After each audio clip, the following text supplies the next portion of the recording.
just to keep moving along, we'll have Scott up now. Scott's thinking this is the perfect setup. This is the segue I was looking for, I think. So, on to you. Yeah, you know what, I'm afraid to sound like a broken record here, but a lot of what we discussed today really leads into what OSPE, Ontario Society of Professional Engineers, have done. And that's trying to be the voice of engineers in Ontario.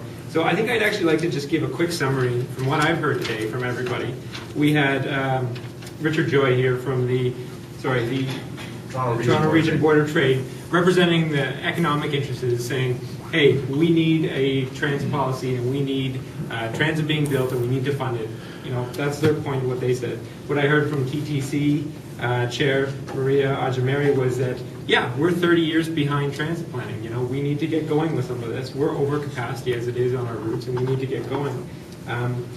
Ed Levy was great enough to give us the history of how issues we've had in our transit planning over the past 100 years and leading us into where we are today. Jack Collins from Metrolinx did a great job to say, hey, look, we've done this. We've done the engineering. We've done the plan. Here's it in place. This is what it's going to take to relieve congestion in the Greater Toronto and Hamilton area, but we just need funding for it. Eric Miller was great enough to go over the steps and the details that are actually going to be required for this better funding, or sorry, what he highlighted, I guess, was better planning that will lead to better decision making. And then, yeah, Gord Perks here, I guess, Councillor, just highlighted specifically some of the political issues here.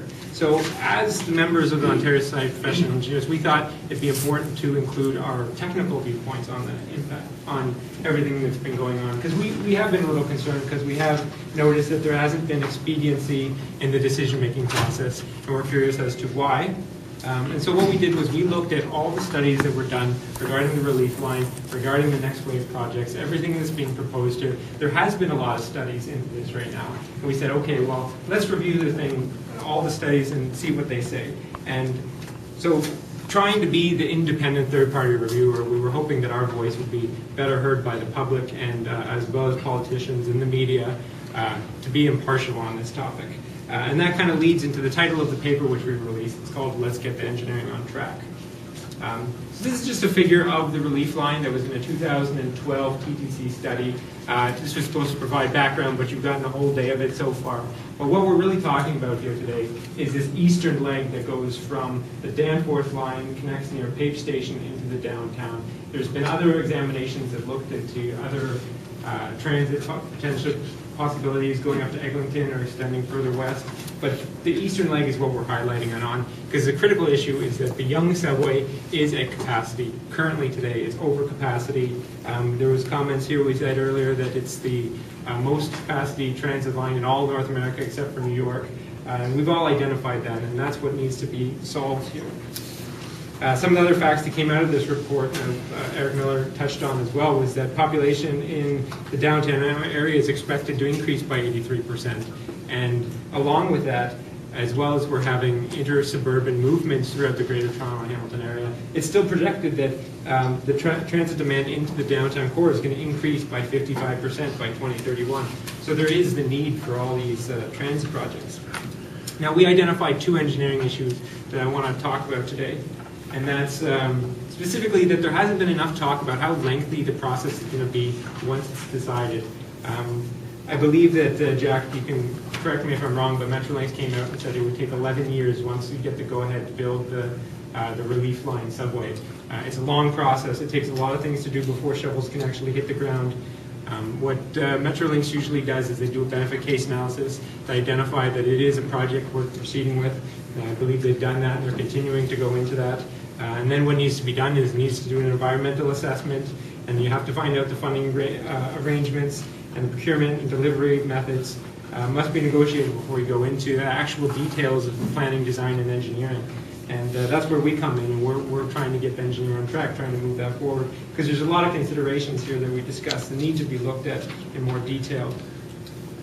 So we reviewed this, and we are, in our opinion, we think that there is enough studies done. There has been enough planning done that we can move ahead with the engineering. We can start going. There's a lot of things that are going to need to be considered and need to be looked at.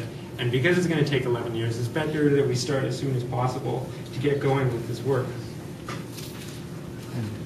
So Another thing that hasn't really been highlighted too much is the geotechnical considerations of this line. There's two major issues that we have to do here. We have to cross the Don Valley River and we have to go into the downtown. This is a lot more simple than I think a lot of people make it out to be in the media. There's a lot of considerations about the depth that you're going to have to go down to, the existing rock level. I know there was complications with the extension of the Spadina University subway regarding the water tables, and these are all things that need to be considered and might be able to be looked at now as you're streamlining the route exactly into what is going to be built.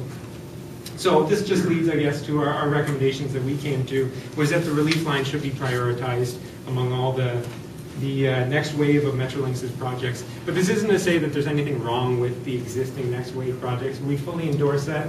We think Metrolinx has done a good job. TTC has done a good job. They've done their design. They've done their engineering. They've selected these projects and said, this is what it takes. This all needs to be built. So how do we get to that? Well, we need predictable, long-term, stable funding. Again, sounding like a broken record here. This is what's utmost important. We need this to be able to move forward. We should move away from the conversations that have been ongoing about different options, whether it's additional subway, what has to be built, different lines. This is a relief line that has to be built to relieve existing overcapacity. And we should start going with engineering studies. Specifically, some of the geotechnical work that we think could be done. They're already looking at streamlining the exact route, but there is work that can be done. And I think Metrolinx and TTC currently do this, but the public will have to be involved. And they do provide open, transparent, detailed consultation process that gets them on board, because really that's what it is. It's the public that has to get behind. Councillor Perks just said this. People in Scarborough have to get behind this. They have to understand that this is beneficial for them. This is for them. We have been asked, we've talked with different politicians about this, and there has been this push for the Scarborough subway, and there's this push for this young subway extension into the north. And the question is, you're already over capacity as it is. How are you going to build additional lines that are only going to make that problem worse without the relief line? The relief line is a must in order to build those future things, if those are what needs to be built moving forward. So I'd like to thank you and wrap up. I guess we can move into questions.